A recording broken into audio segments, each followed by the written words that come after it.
Bien qu'il soit resté dans une réclusion volontaire pendant plusieurs décennies, Yogi Ramsurat Kumar est appelé aujourd'hui l'enfant Dieu de Tiruvannamalai.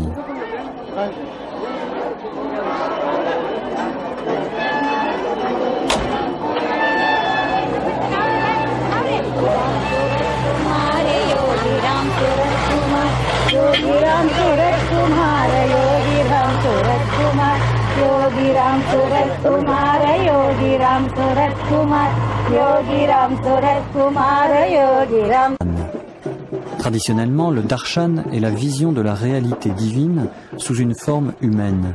On dit en Inde que le fait d'être en présence d'un saint, de recevoir son rayonnement, est en soi une bénédiction, une opportunité de se rapprocher de notre nature essentielle. Le darshan de Yogi Ramsurat Kumar prend une dimension particulière à l'occasion de son anniversaire, ou Jayanti, qui est célébré tous les ans depuis 1976. Cette célébration commence par une série de rites traditionnels védiques qui, depuis des âges immémoriaux, rendent hommage à la nature sacrée du gourou et à l'engagement de l'être humain sur les chemins de la sagesse.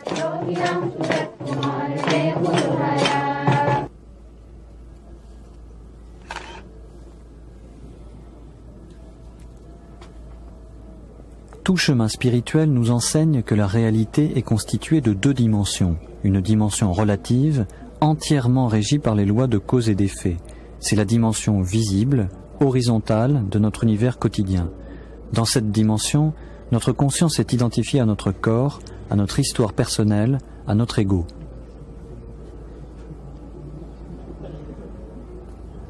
Mais il existe aussi une autre réalité, transcendantale, qui traverse verticalement toute chose et que la sagesse orientale appelle l'absolu, Atman en sanskrit.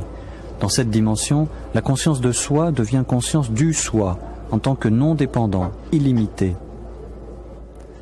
Ce qui est célébré ici, ce n'est pas une personne, c'est le gourou en tant que manifestation humaine de cette dimension impersonnelle.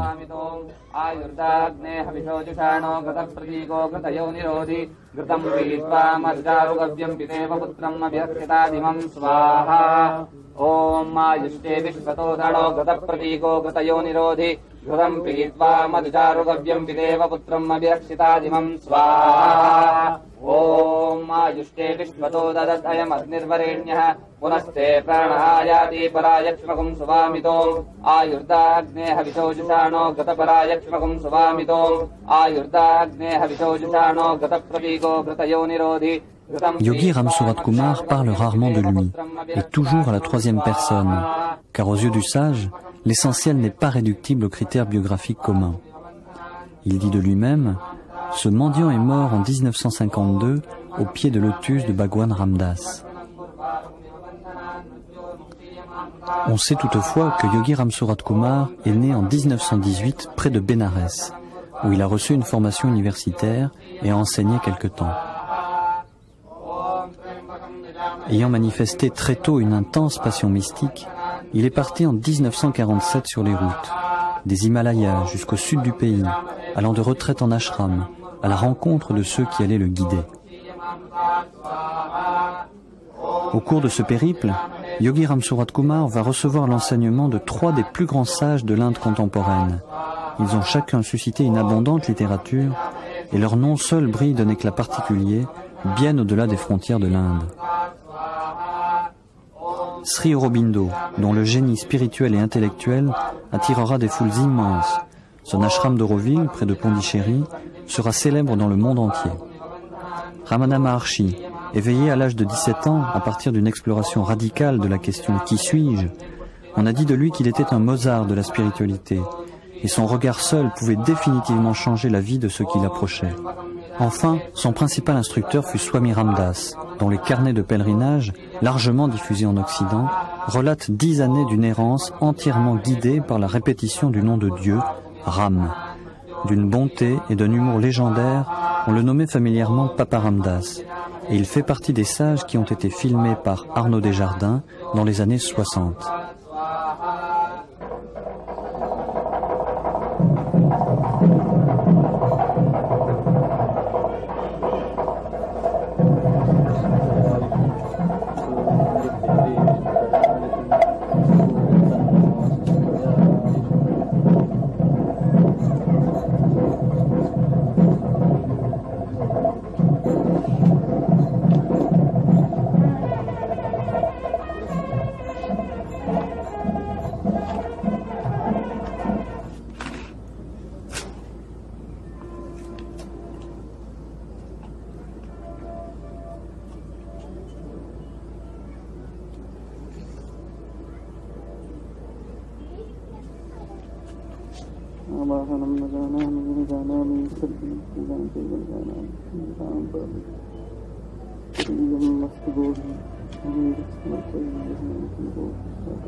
Et la construction d'un temple, entièrement financé par des dons, a été entreprise. Les travaux ont été inaugurés par Swami Satchinananda, le représentant de l'ashram de Swami Ramdas. La salle principale pourra accueillir 4000 personnes. Ce sera le plus grand temple bâti dans le sud de l'Inde depuis un siècle.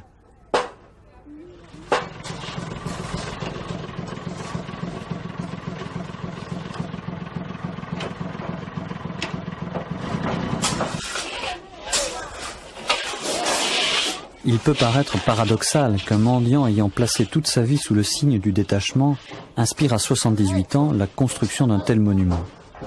Mais le rayonnement d'un saint comporte à la fois une dimension cachée, subtile, et une dimension visible, concrète. La vision du sage s'inscrit dans le très long terme, bien au-delà des durées courantes. Alors, qui peut prédire l'impact de ce lieu dans 20 ou 30 ans ?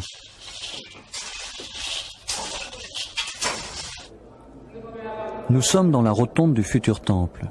Le signe peint sur le mur est la syllabe sacrée Aum. Considérée comme le son primordial de la création, cette syllabe est un support de méditation. La sagesse hindoue s'est transmise de maître à disciple en suivant principalement 3 voies, ou yoga.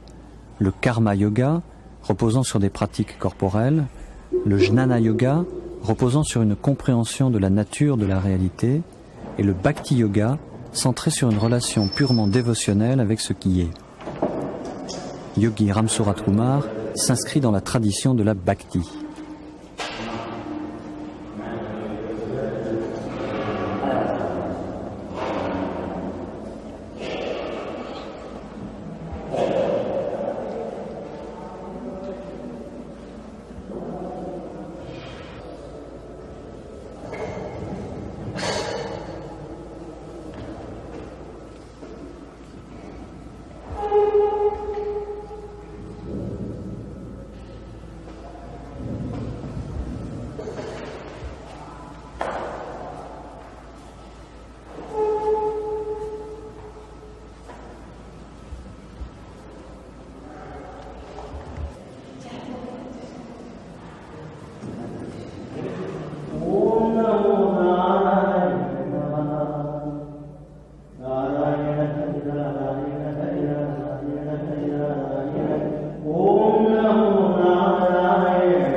Yogi Ramsurat Kumar est une énigme pour notre mental, habitué à perpétuellement attendre, comparer ou juger.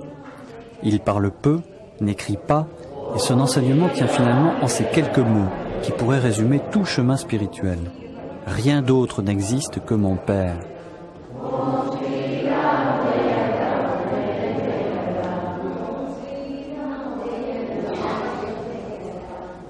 Ma Devaki est sa plus proche disciple.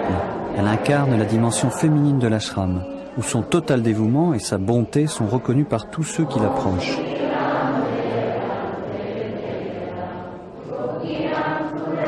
Mais qu'il soit pour eux un saint, un sage ou un gourou, tous honorent la réalité que Yogi Ramsurat Kumar incarne.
My father's blessings to all of you.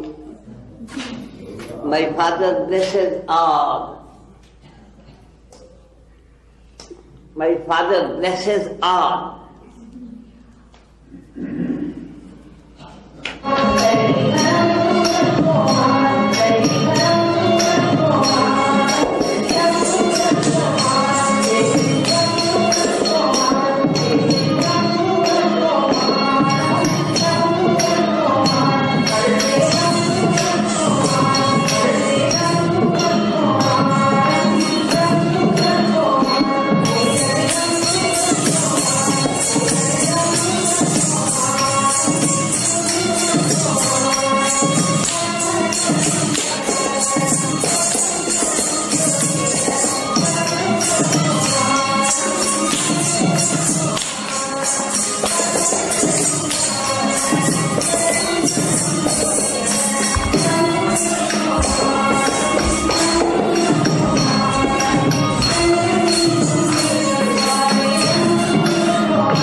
sannyasin qui renonce à toute vie de famille ou professionnelle pour se consacrer entièrement à la vie spirituelle, et le moine errant ou sadhu sont reconnus depuis toujours en Inde.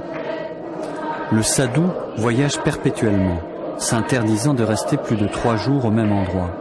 Sans aucune ressource matérielle, on lui offre traditionnellement la nourriture dont il a besoin. Et même si parmi eux se glissent quelques brigands, leur statut social rappelle l'importance des valeurs spirituelles dans la culture indienne. Bien qu'il n'ait jamais revêtu la robe safran des sannyasines, ni reçu leur initiation, Yogi Ramsurat Kumar a vécu pendant 30 ans l'existence de ces vagabonds. Les haillons de son apparence nous rappellent notre condition d'exilé du royaume des cieux, et il parle toujours de lui comme de ce sale mendiant.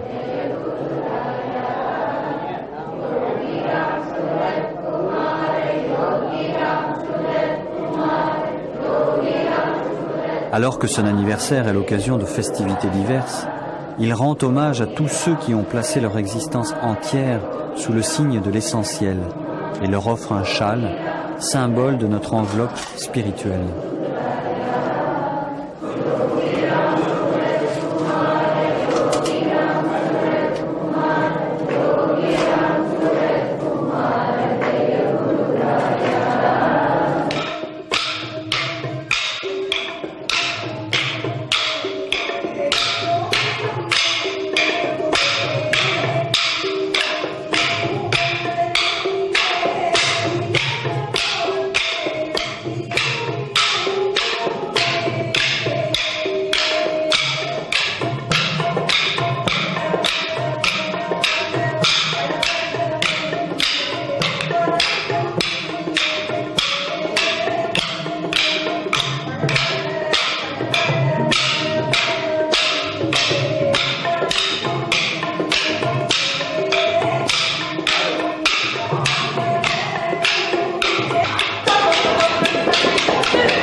Pendant le Jayanti, Yogi Ramsurat Kumar a reçu la visite des plus hauts dignitaires de l'hindouisme, les Shankaracharya. Au nombre de 4, vivant dans des monastères situés aux 4 points cardinaux du continent indien, les Shankaracharya incarnent la pérennité de la tradition hindoue. En Inde, la connaissance traditionnelle a toujours été très brillante, et nous lui devons par exemple l'invention du zéro et de la numération en base 10. Mais ces savants, les rishis, n'ont jamais séparé la connaissance d'une conscience globale de la place de l'homme dans l'univers, parce que connaître, c'est être. Sur la base de l'expérience vérifiable des sages, l'Inde a développé depuis des millénaires une profonde connaissance de la réalité ultime. Cette connaissance est le fruit d'une exploration systématique de l'homme, d'une description minutieuse de son fonctionnement physique, émotionnel, mental et spirituel. Elle a donné lieu à de véritables méthodes permettant de transmettre ce savoir, scientifique à sa façon, puisqu'il ne repose pas sur des croyances, mais sur de véritables expérimentations. En rendant visite à Yogi Ramsurat Kumar, les Shankaracharya reconnaissent son appartenance à la lignée ininterrompue de cette transmission.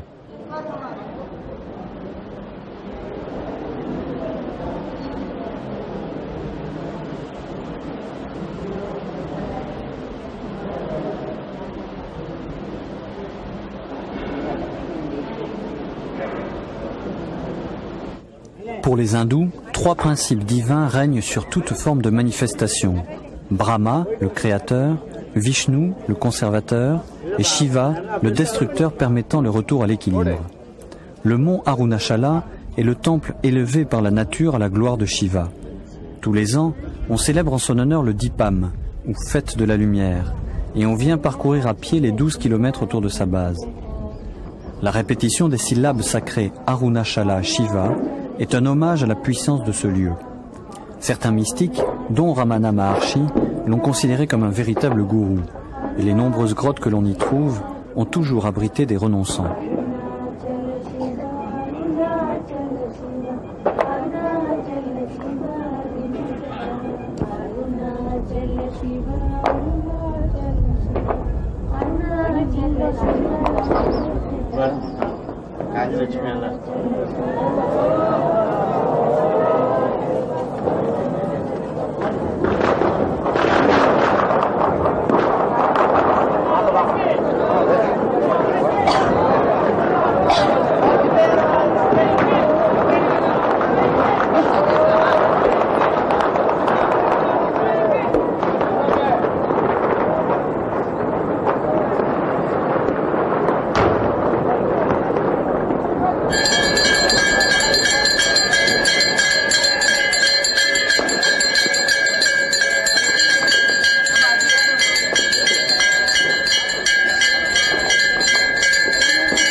Sur la voie de la bhakti, la pratique principale est la répétition du nom de Dieu et de prières dédiées à Dieu sous forme de chants dévotionnels. Qu'ils soient accompagnés d'instruments ou pas, ces chants ont pour but d'invoquer la sensation du divin, en dehors de toute interprétation humaine. Comme la méditation, ils permettent de franchir l'obstacle des pensées pour s'ouvrir à la profondeur.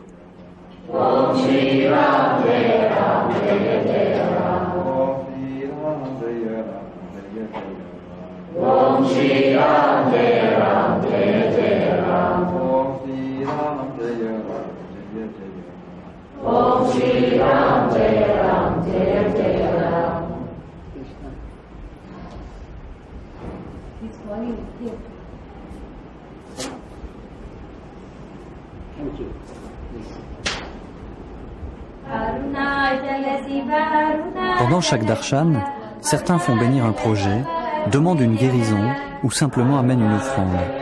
Mais tous reçoivent bien au-delà de leur attente.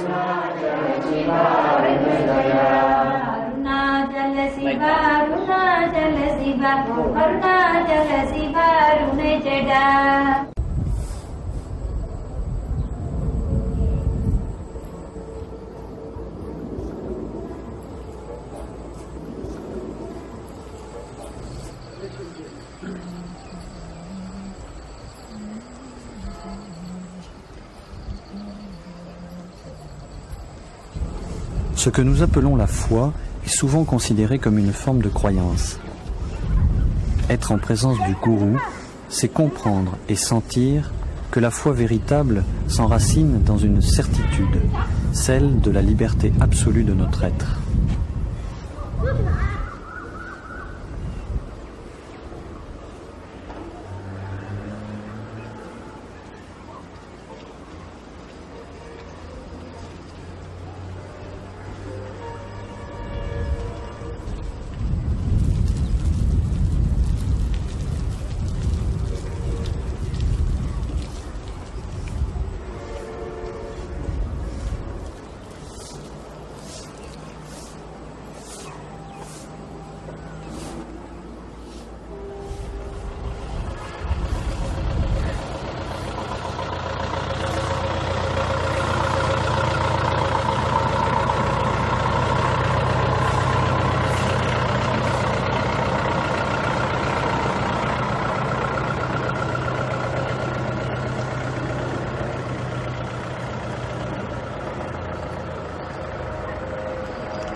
Yogi Ram Surat Kumar dort très peu, consacrant la totalité de son énergie à transmettre la bénédiction de son père. À l'ashram, les journées commencent tôt, par un petit déjeuner avec ses plus proches.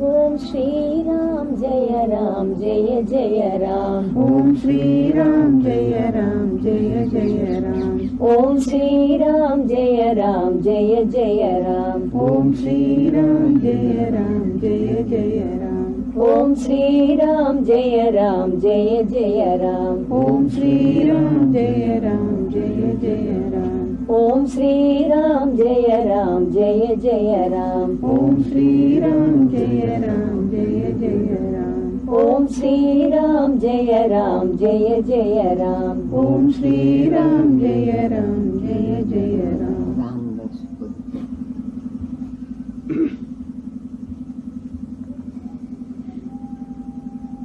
Ramdas is in trance when sleeping.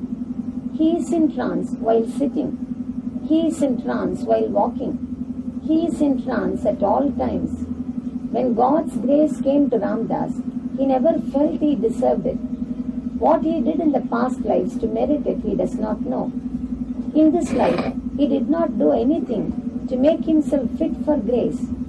Yet, his life was transformed by grace. Grace was poured on him through saints.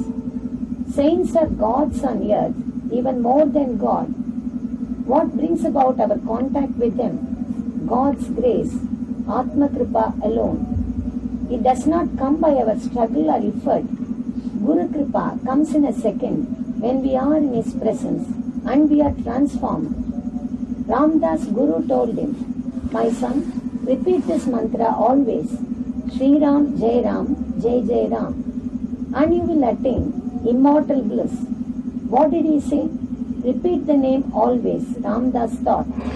Always meant 24 hours. So, all work had to drop off. If he did anything else, it could not be always. He would not then be following strictly the Guru's instruction. Day and night, he repeated the name, and he found God because he had implicit faith in his master's words.